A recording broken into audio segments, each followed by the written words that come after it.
against Paul Manafort, the former chair of the president's campaign, and Rick Gates, who also worked on the campaign, including tax and bank fraud charges. Let's get right to this news with CNN's Shimon Prokupecz.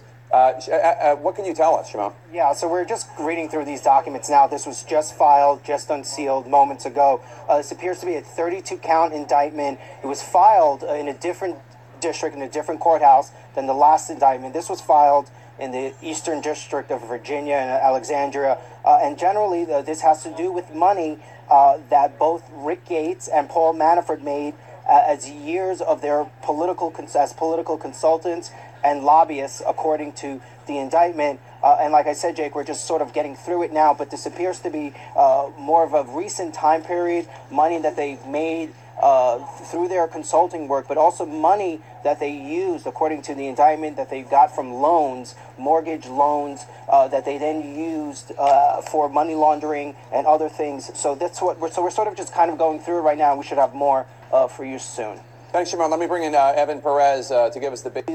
Made through their consulting work, but also money that they used, according to the indictment, that they got from loans, mortgage loans, that they then used for money laundering and other things. So that's what we're sort of just kind of going through it right now, and we should have more for you soon.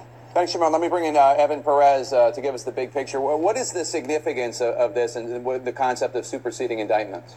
Well, Jake, I mean, we had been expecting that there might be a superseding indictment, especially against Paul Manafort. Rick Gates was in another camp, so to speak, because according to sources we've been talking to, was talking to the special counsel's office about a possible plea agreement, something that would essentially avert this step whereby they would file new charges against him. But now these new 32 charges that include bank fraud and tax charges being filed over in Alexandria indicates that those talks have fallen apart, that there is no deal for Rick Gates. And so that means right now they're both headed to trial. That's a big deal because here until now we thought that there might be some kind of a plea agreement whereby Rick Gates possibly would be testifying against Paul Manafort and perhaps other people higher up in this investigation. At this point now, it appears those talks have fallen apart.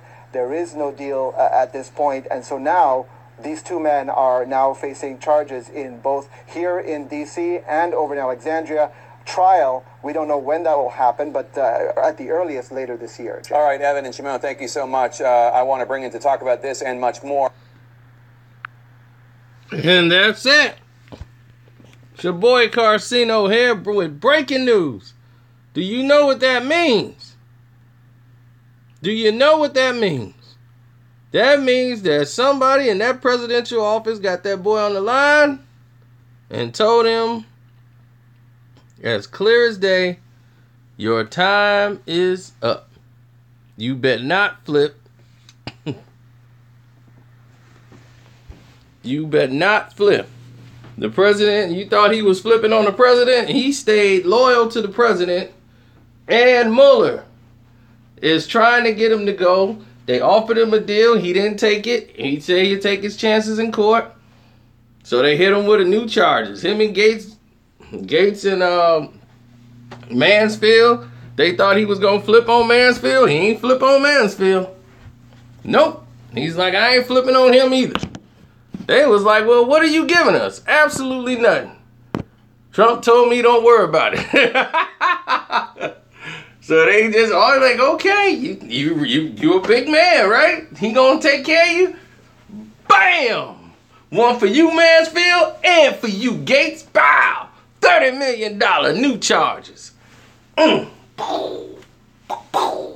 times. More charges, more charges, more charges. Bet you wish you took that deal now. Muller like, I'm getting all y'all. I'm putting cases on all you itches. And Gates, now Gates gonna run to Trump. Man, they just hit us with some charges, man. I told you never call this phone. Shut up. Shut up. No. Don't call this line. No. Click.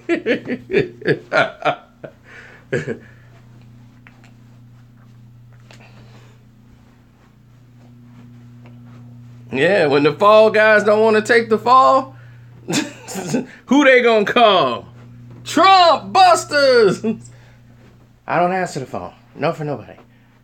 Those guys, Gates, Mansfield, bad people. Bad apples. They're rotten. They gotta go. Like Obama and the Democrats. Oh, man. This tie costs more than Verizon Wireless. I'm just kidding. It's an expensive tie, though. I would have never paid that price for it. But at that time, I had a very good girlfriend. She wanted the best for me. She loved this tie. She was, this tie is, oh, you got to wear this to work. I would, but that tie costs too much. Oh, give me that tie.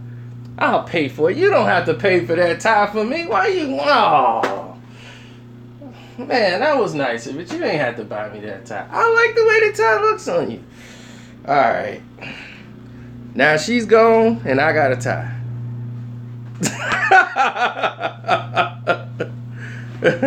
I'll win.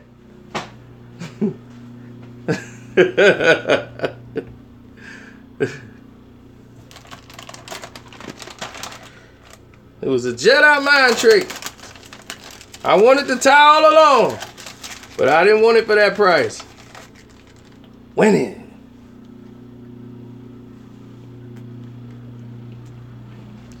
I got Valentine's Day candy in the freezer, waiting for next year. Winning.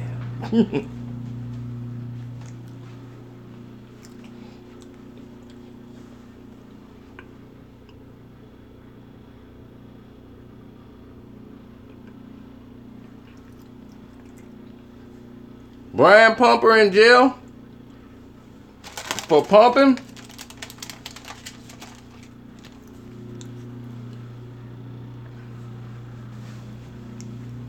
That chocolate won't be rotten. It's chocolate. Chocolate, you can freeze chocolate.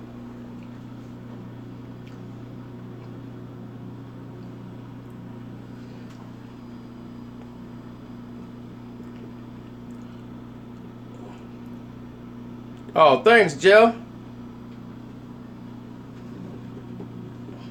Oh, you know we going live for the Cleveland game. But I ain't gonna make this one long, because I'm finna go live on my movie channel, because I've neglected to tell y'all some very need-to-know information. I didn't do a movie review for a movie, and I don't think y'all want to miss that, because I want to save y'all. Yeah. Woo! But I will be over here for the Cleveland breakdown.